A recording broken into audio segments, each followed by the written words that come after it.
Afinal, já se pode dizer isto na televisão. A função de um jornalista é contar o mundo, é explicar o mundo, não é indignar-se com o mundo.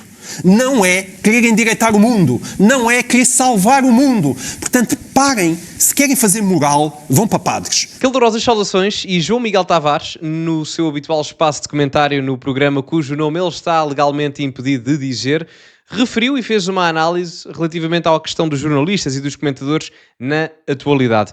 Curiosamente, se há coisa que ninguém está legalmente impedida de fazer, é meter like neste vídeo e subscrever o canal para chegarmos aos 70 mil subscritores. Pessoal, estamos lá quase. Portanto, era muito giro se chegássemos ainda hoje aos 70 mil e partilhem o vídeo também nas vossas redes sociais. Relembro que têm o código Sousa10 para usarem na Prozis para terem 10% de desconto quando fizerem compras no site. Podem ir lá ter diretamente através do segundo link da descrição. Ora, sem mais demoras, ainda dentro daquilo que foi o choque eleitoral e o terremoto político da subida do Chega e da diminuição eleitoral da esquerda, João Miguel Tavares faz esta análise, vamos ouvir. Se recordam, eu até disse aos nossos queridos ouvintes, eu disse aqui no programa que se o Chega subisse a sua votação nestas eleições, estava na altura de eu deixar Lisboa e regressar para a província, porque eu já não estava a perceber bem o país em que vivia. Isso significa... Por isso é que estão aquelas malas ali à porta? Sim, não, e eu até mudei de óculos a ver se consigo ver melhor o país. Eu sempre alertei para esta questão do Chega, não acho aí que me tenha enganado, nós tivemos aqui discussões homéricas a esta mesa em relação à forma como eu acho que o Chega devia ser tratado. Eu, ao fim destes anos, eu acho que tinha mais razão do que vocês. Peço que me desculpem. Agora, isso não significa que não haja coisas realmente surpreendentes. Eu nunca imaginei que a esquerda recuasse desta maneira nestas eleições, jamais. E nunca imaginei que o Chega, tendo em conta que teve um ano horrível, e é bom ver isto. O André Ventura, porque teve estas votações, não quer dizer que o último ano tenha sido espetacular para ele. Não foi. Ele ficou perdido com a estratégia do Montenegro. Os casos das malas ridicularizaram o partido e a sua equipa. Mas, apesar disso, ele teve este resultado. Sim, o João Miguel Tavares, eu concordo na íntegra, atenção. Aliás, e eu creio que se não estivéssemos agora a ver este vídeo do João Miguel Tavares, nesta altura, em maio, pós-eleições, muita gente iria expectar que o Chega iria ter uma redução, não drástica, mas alguma redução a nível eleitoral. Aliás, era essa a expectativa geral quando o governo caiu, por vários motivos. Primeiro, foi os casos, como o João Miguel Tavares aqui diz, o das malas, da prostituição de menores, etc. Enfim, as polémicas todas, alguns casos também a nível de crimes económicos em autarcas. Foi muita coisa em pouco tempo. Tanto que, não sei se recordam, na altura de quando o governo cai, quando o Chega apresenta a moção de censura, que depois é chumbada no Parlamento, até é dito por várias instâncias que o Chega só apresentava a moção de censura para desvio de atenções mediáticas para o Governo e para retirarem a pressão mediática de cima do Chega. Isso foi algo extremamente visível e argumentado na altura. E, portanto, o que é que me parece que pode ter levado ao incremento do Chega? Apesar disto tudo, que eu concordo na íntegra com o João Miguel Tavares. Dois fatores.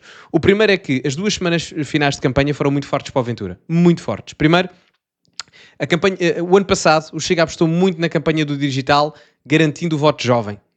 E continuou a partir daí. Portanto, este ano, se repararem, o Ventura não foi a muitos podcasts, não se preocupou tanto com isso. Tentou ir buscar outra margem de eleitorado que está mais presente na rua, em feiras, pessoas mais velhas e afins. E eu creio que isso foi uma parte da estratégia para este incremento do Chega em alguns pontos percentuais. Essa é a primeira questão, relacionada também com o episódio do confronto com os ciganos na última semana por 3 ou 4 vezes, depois o facto dele ter ido para o hospital e depois membros da comunidade cigana terem ido vaiá-lo para a porta do hospital, que fica sempre muito mal, não é? Portanto, a última semana de campanha, as 2 últimas, mas principalmente a última, foi dominada única e exclusivamente por André Ventura. E comunicacionalmente é sabido que quanto mais próximo da eleição se influenciar a estratégia mediática, melhor para quem o consegue fazer. Esta é uma das razões, sem sombra de dúvidas. A outra, eu diria que há um monopólio, em termos de Parlamento, naquilo que é o discurso antissistema. Porque no discurso sistema, vamos colocar assim só para simplificar a análise, há 7 ou 8 partidos, mais coisa menos coisa. No discurso antissistema, só há um. Portanto, há um monopólio desse mesmo discurso. O que é que acontece nos mercados de monopólio em termos comerciais? Uma empresa que tem um monopólio num determinado setor de atividade, dita o preço, dita quantas quantidades é que vende, faz o que quer. É a mesma coisa aqui. Como o Chega é o único partido antissistema que tem agregado a si esse discurso de descontentamento, e não só, atenção, não é apenas descontentamento, de uma determinada visão antagónica à do sistema, entre aspas, o Chega, independentemente das flutuações do mercado eleitoral, pode sempre colocar o preço que quiser em cima da mesa, que vai continuar a crescer, porque ele detém o monopólio do setor da atividade dos partidos antissistema em Portugal no Parlamento. Isso pode eventualmente mudar como? Quando mais partidos com uma retórica antissistema entrarem no Parlamento. Estas são as duas grandes razões que eu vejo pela qual o Chega, independentemente dos escândalos, continua a crescer. Isso evidentemente que nos faz pensar. Isso é preocupante porque se lembra aquela frase original do Trump, faça eu o que faça, não vou perder popularidade. Certo. A frase do Trump eu posso dar um tiro a uma pessoa na Quinta Avenida. A questão agora que se coloca... Apesar de tudo, isso não era uma coisa garantida na política portuguesa, ou seja, não havia políticos sobre os quais os seus eleitores pensassem, faça ele o que fizer, eu voto nele à mesma. Mas agora há dois tipos de resposta a isso. Um é, olha, é uma espécie de fatalidade, não há nada a fazer, ele tem magia, portanto, as pessoas que têm todas que se transformar em seres religiosos, porque é como aquelas pessoas que rezam pela saúde de Ventura, porque ele, te repito, é um santo, é alguém com capacidades demiúrgicas, não é? Ou então, essa é uma das respostas. A outra resposta é, espera aí, então vamos tentar compreender porque é que isto acontece. E é aí que entra a história da bolha. E a história da bolha é realmente importante. Mas há alguém que não compreenda porque é que isto acontece? Sim, acho genuinamente que as pessoas não percebem. Bem, das duas uma. Ou percebem o André Ventura... Tu disseste, aliás, as questões, imigração, qual foi o outro que disseste? A globalização. Toda a gente percebe que isso são dois dos fatores que fazem crescer a extrema-direita. Não creio que seja só isso. Também, claramente, de acordo. Mas não creio que seja só isso. Volto a frisar, o Chega tem primeiro aspecto, o Chega tem o monopólio do discurso antissistema, como eu mencionei, portanto, independentemente das falhas, o voto vai para o Chega porque é o único que tem esse discurso antissistema. Dá-se aqui o exemplo do Trump. Nos Estados Unidos isso também acontece, só que a esteroides, porque nos Estados Unidos só existem dois partidos.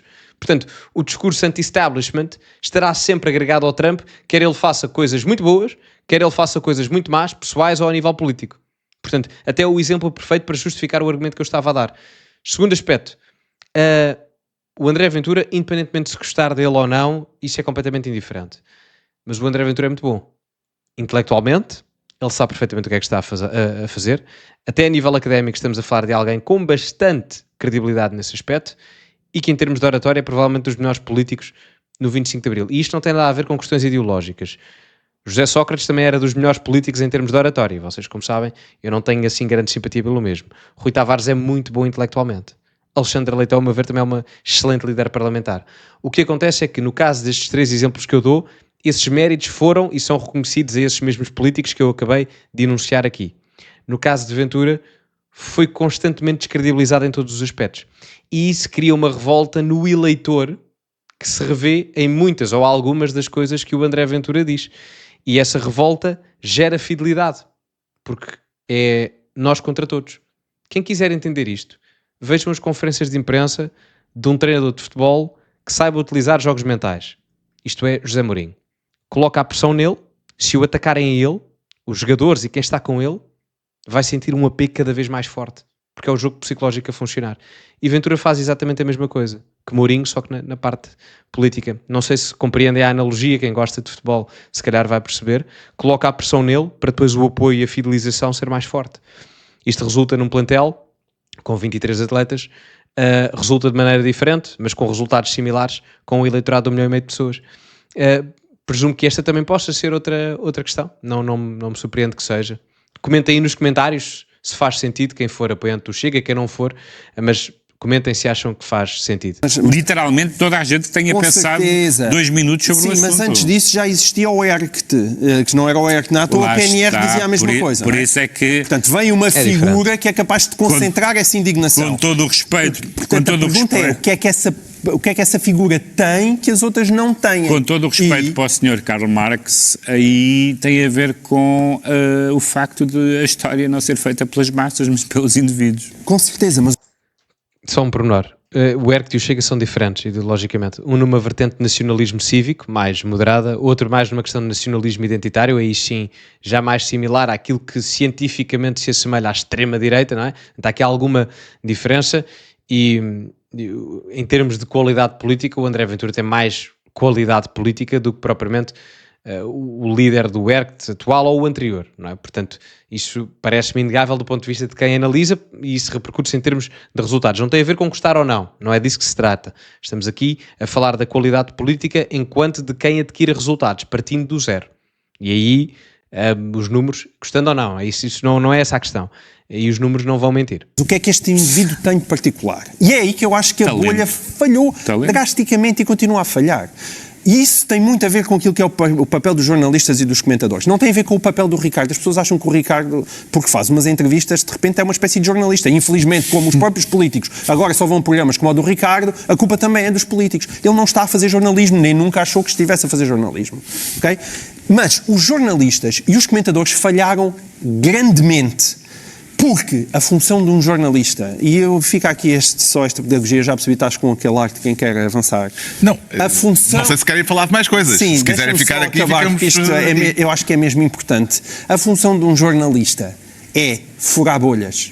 Essa é a função do jornalista. A função de um jornalista é contar o mundo, é explicar o mundo, não é indignar-se com o mundo. Não é querer endireitar o mundo, não é querer salvar o mundo. Portanto, parem, se querem fazer moral, vão para padres, não vão para políticos, não vão para jornalistas. Se bem que os padres já viram desculpa, podem ir para também. Políticos, mas não vão para jornalistas e não vão para comentadores que supostamente devem tentar fazer algum esforço para compreender o mundo em que vivem. E isso é uma falha radical, gigantesca. Furem a bolha e tentem perceber porque é que as pessoas votam assim. Eu ando a dizer isto há muitos anos e eu acho que agora já se tornou bastante evidente. Concordo em parte, não concordo em outra parte. Concordo nesta parte final, na crítica aos jornalistas e aos comentadores. Há muito facciosismo, nomeadamente naquilo que eu mencionava anteriormente, de independentemente de se gostar ou não do André Ventura, do estilo, de gritar, de falar alto, de falar baixo, de não lhe reconhecer as capacidades que ele tem de um ponto de vista intelectual e principalmente de oratória. Isso foi talvez dos principais erros da comunicação social e ainda continua a ser. E às vezes há um certo desrespeito em termos do tratamento e eu volto a frisar, se os partidos de centro, de esquerda e etc, ou de outro tipo de direita querem derrotar o Chega, ou pelo menos mitigar o crescimento do Chega, a solução passa mesmo por tratar o Chega como um partido normal, porque tratando o Chega como um partido normal, a narrativa do partido anti-establishment vai pelo cano abaixo. Essa é a base, eu não sei se já perceberam isso ou não, mas é algo que até agora ninguém fez. Acabo por concordar, o João Miguel Tavares tem uma opinião mais ou menos similar a esta, embora ele não tenha aprofundado muito isto por aqui, mas no início discordo na parte da questão do Ricardo Araújo Pereira por uma simples razão. O Ricardo Araújo Pereira, se tiver um projeto exclusivamente financiado por índole privada, aí ele faz o que quer e não convida ninguém. Mas a questão é que a crítica do João Miguel Tavares também vai para os comentadores. E o Ricardo Araújo Pereira, além de apresentador do seu programa, também é comentador. Numa casa que, no caso o Grupo Empresa e a SIC, foi financiada por dinheiro público. E há uma questão que se levanta, tendo em conta que os canais de televisão tiveram apoio financeiro por parte da comunicação social e foi negociado até outro apoio de 55 milhões de euros, em que os canais de televisão também vão receber. Até que ponto é idóneo sequer que num programa em plena campanha eleitoral, em período formal, alguém que recebe apoios do Estado não tenha um tratamento igual aos políticos em questão. Eu compreendo que não é um programa de informação, é um programa de infotainment. Mas a questão do financiamento público está lá e da informação também. Portanto, uma coisa é a questão dos comentadores, outra coisa é a questão dos apresentadores de televisão, eu percebo, mas não se esqueçam que há dinheiro público envolvido. E isso coloca a nuance em termos éticos e morais num patamar completamente diferente. O dinheiro é deles ou da iniciativa privada, fazem o que quiserem. Se quiserem convidar toda a gente, menos um ou outro da esquerda, do centro ou da direita, completamente indiferente, o dinheiro é completamente deles, portanto aí tudo bem. Agora, falamos de organizações que tiveram ajuda de capital público, portanto, capital público esse que foi pago também com dinheiro dos eleitores de um determinado partido, no caso seria o Chega. Portanto, coloca-se aqui uma questão ética e moral que eu acho que não faz sentido na análise do João Miguel Tavares. E eu diria que, para proveito do Ricardo Araújo Pereira, também não faz sentido na ótica dele, porque eu volto a frisar, o Ricardo Araújo Pereira é alguém extremamente antagónico ao Chega, e no seu direito. É uma pessoa inteligentíssima, o Ricardo Araújo Pereira, com um intelecto muito acima da média. E eu surpreendo-me como é que ele ainda não percebeu que a melhor forma para ele, ou quem não gosta do Chega, derrotar ou mitigar o crescimento, quiserem colocar em cima da mesa, é mesmo tratar o Chega de forma normal, igual a todos os outros.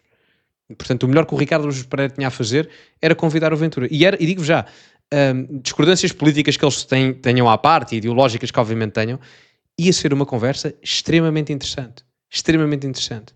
Porque era talvez, de um lado, desculpem, eu sei que tocou agora o telemóvel, peço desculpa, não vou interromper o vídeo só para tirar o som, mas de um lado, há alguém que representa talvez dos maiores expoentes máximos em termos intelectuais da esquerda portuguesa, num ponto de vista cultural, o Ricardo Araújo Pereira, e do outro lado, de um ponto de vista cultural, mas mais político, com qualidade intelectual à direita, o Ventura. Ia ser uma conversa que iria parar o país. E é pena que não aconteça. Para o proveito de toda a gente, para a discussão da qualidade ideológica, é pena que duas pessoas que são extremamente inteligentes, não é para ver quem ganha. Depois quem é de esquerda ia dizer que o Ricardo ganhou, quem é de direita ia dizer que o André Ventura ganhou, enfim. Mas isso é indiferente. Mas para o proveito do intelecto de quem está a analisar, essa conversa iria ser fantástica. Tenho pena que não aconteça, pelo menos até ao dia de hoje. Bom, digam-me a vossa opinião nos comentários, metam like no vídeo, subscrevam o canal, partilhem também nas vossas redes sociais, código Sousa10 na Prozis para 10% de desconto no segundo link da descrição. Ficamos por aqui e, como é habitual, acima de tudo, cultivem-se e até à próxima.